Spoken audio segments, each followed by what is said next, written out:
जय माता दी। आइए सुनते हैं दशा माता की छठवीं कथा। एक राजा था, उसकी रानी कोमलांगी थी। वह फूलों की सैया पर सोया करती थी। एक दिन फूलों के साथ कच्ची कली भी आ गई। कच्ची कली के कारण उसे रात को नींद नहीं आई। वह करवटें बदलती रही। राजा ने पूछा, प्रिय, आज क्या बात है जो तुम्हें नींद नहीं आ रही है? रानी ने बताया कि आज फूलों में एक कच्ची कली आ गई है। वह मेरे शरीर में चुभ रही है, इसी कारण मुझे नींद नहीं आ रही है। राजा ने शयन कक्ष में एक दीपक जल रहा था, जिस ज्योति के स्वरूप कहते थे। ज्योति स्वरूप रानी की बात सुनकर हंसा। राजा ने हाथ जोड़कर उससे हंसने का कारण पूछा। ज्योति स्वरूप ने बताया कि अभी तो रानी को कच्ची कली के कारण इतनी तकलीफ हो रही है। कल सवेरा होने पर जब रानी का सिर का बोझा ढोना पड़ेगा, तब इनकी क्या गत होगी। राजा ने पूछा कि क्या मेरे जीवित रहते ऐसा संभव है? तब दीपक ज्योति स्वरूप ने उत्तर दिया, हाँ संभव है, तुम्हारे जीते जी संभव है। ज्योति स्वरूप की बात सुनकर राजा के मन में सोचा कि देववाणी कभी असत्य नहीं होती। होनी को कौन टाल सकता है? रानी को अवश्य बोझा ढोना पड़ेगा, परंतु यह हो सकता है कि यदि मैं इसे एक संदूक में बैठाकर समुद्र में बहा दूं, तो संभव है कि यह बोझा ढोने से बच जाए, क्योंकि समुद्र में डूब जाने पर बोझा ढोने से बच जाएगी। राजा ने उसी समय रानी से कहा, चलो मैं तुम्हारे मायके में छोड़ आऊं, कुछ दिन तुम वहीं पर रहना। रानी बोली, परंतु महाराज, मेरे मायके में तो कोई भी नहीं है, मैं वहां किसके पास रहूंगी? राजा ने कहा कि तुम्हारे गोत्र संबंधी वहां बहुत अच्छी दशा में हैं, मैं उन्हीं के पास तुम्हें भेज देता हूँ। रानी ने राजा की बात मान ली। रानी ने बहुमूल्य आभूषण और कीमती वस्त्र धारण किए। तब राजा ने रानी को संदूक में बिठाकर नदी में बहा दिया। वह नदी समुद्र में ऐसी जगह मिलती थी जहां पर राजा के बहनोई का राज्य था। समुद्र से मोती निकालने का ठेका राजा के बहनोई ने ले रखा था। वह संदूक बहता बहता जब राजा के बहनोई के इलाके में पहुंचा, तो उसने मल्लाहों को आज्ञा देकर संदूक को समुद्र से बाहर निकलवा लिया। संदूक को उसने अपने महल के शयन कक्ष में भिजवा दिया और आदेश दिया कि मेरे पहुंचने तक इसे कोई नहीं खोले। राजा का बहनोई, जो उस जगह का स्वयं राजा था, उसके शयन कक्ष में संदूक के पहुंचते ही रानी को पता चला कि इस संदूक को राजा ने समुद्र में पाया है, तो वह फौरन शयन कक्ष में आई। उसने पहरेदारों को हट जाने को कहा। रानी ने संदूक को खोल लिया। उसे संदूक के अंदर 16 श्रृंगार किए एक स्वर्ग सुंदरी मिली। रानी ने अपने मन में सोचा कि यदि राजा इसको इस दशा में देखेंगे तो इसके ही हो जाएंगे और मुझे छोड़ देंगे। इसलिए उसने उस रानी के सब जेवर कपड़े उतार कर उसे फटे पुराने कपड़े पहना दिए और संदूक में बंद कर दिया। राजा जब बाहर से महल में आए, तो उसने रानी को अपने शयन कक्ष में बुलाया और रानी से पूछा कि क्या तुमने देखा है कि इस संदूक में क्या है? रानी ने उत्तर दिया कि मैंने कुछ नहीं देखा है, मुझे नहीं पता कि इस संदूक में क्या है। राजा ने रानी के सामने संदूक खुलवाया, तो उसे संदूक के अंदर फटे पुराने कपड़े वाली एक स्त्री दिखाई दी, जो भिखारन सी लग रही थी।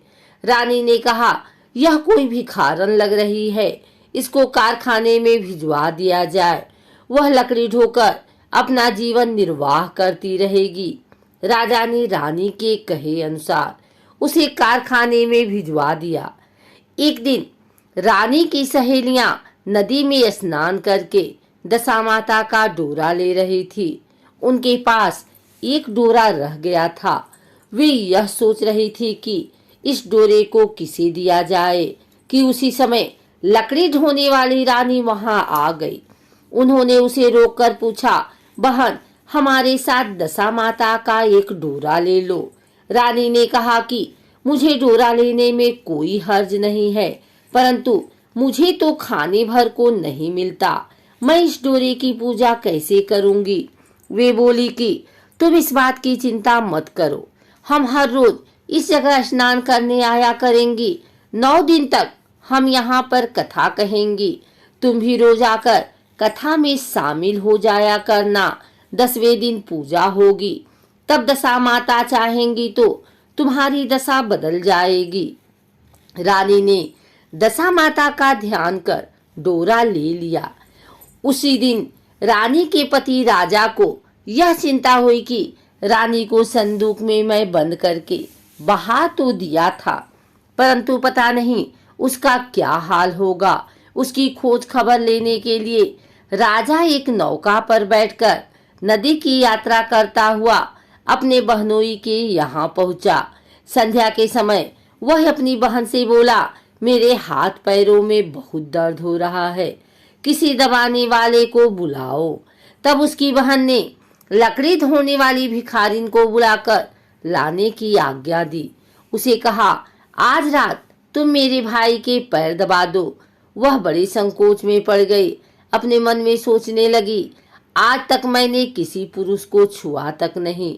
रानी अपनी भाई के पैर दबाने के लिए उस पर जोर डाल रही थी, इसलिए लाचार होकर उसने हाँ कर दी। राजा के पैर दबाते दबाते रानी को उसके पांव में पद्म दिखाई पड़ा। रानी चुपचाप रोने लगी। उसके आंसू राजा के पैरों पर टपक पड़ा। राजा ने उससे पूछा, तुम क्यों रो रही हो? तुम अपना भेद मुझे बताओ, मेरे द्वारा तुमको कोई हानि नहीं होगी। रानी बोली कि जैसा पद्म आपके पैर में है, वैसा ही पद्म मेरे पति के पैर में भी था। पहले के दिनों की याद आ जाने पर मुझे रोना आ गया। राजा ने उसे पहचान लिया। राजा बोला, मैं समझ गया, अब तुम्हें पैर दबाने की जरूरत नहीं। तुम्हारे भाग्य में जो लिखा था वह तुम्हें भोगना ही पड़ा। मैंने उसे टालने के लिए जो उपाय किया था उसका नतीजा उल्टा ही निकला। तुम्हें मेरे जीते जी लकड़ियां ढोनी पड़ी। सवेरा हुआ, परंतु अतिथि राजा सोकर नहीं उठा और न पैर दबाने वाली दासी ही कमरे से बाहर निकली। राजा की बहन को चिंता होने लगी। थोड़ी देर के बाद दासी कमरे से बाहर निकली और कारखाने में काम करने चली गई। रानी ने कमरे में जाकर अपने भाई को जगाया। उसका भाई बोला, मेरी तबीयत ठीक नहीं है, मेरा सिर दर्द हो रहा है, मैं अभी आराम करना चाहता हूँ, मेरा मन भी बहुत व्याकुल हो रहा है। रानी ने पूछा कि आखिर बात क्या है, कुछ तो बताओ। राजा ने कहा, बड़े शर्म की बात है, मैंने तुम्हारी भाभी को जानबूझकर संदूक में बैठाकर तुम्हारे पास इसलिए भेजा था कि इसे यहाँ आराम से रखा जाएगा, परंतु उसी तो यहाँ लकड़ियां ढोनी पड़ रही हैं। उसके तुमने सारे गहने कपड़े उतार कर उसे रास्ते की भिखारन बना दिया। उसकी बहन बोली, मैंने उसे नहीं पहचाना। उसने दासियों को भेजकर उसे चुपचाप अपने पास बुलाया। उसके आने पर बहन ने अपने भाभी से माफी मांगी और उसके पैर पकड़ लिए। कुछ दिनों तक राजा अपने बहनोई बहन के यहाँ रहकर रानी को साथ लेकर राजधानी में लौट आया। रानी ने अपने महल में पहुंचकर सुहागिनों को न्योता भेजा। बड़ी धूमधाम से दशा माता के डोरा की पूजा की और नगर में ढिढोरा पिटवाया गया कि आज से अमीर गरीब सब दशा माता का डोरा लिया करें और श्रद्धा पूर्वक पूजा किया करें। जिसके पास पूजन पारण के लिए धन की कमी हो तो वह महल से ले जाया करे। जिस प्रकार रानी के दिन दशा माता ने फेरे, वैसे ही वह सबकी दशा को ठीक करें।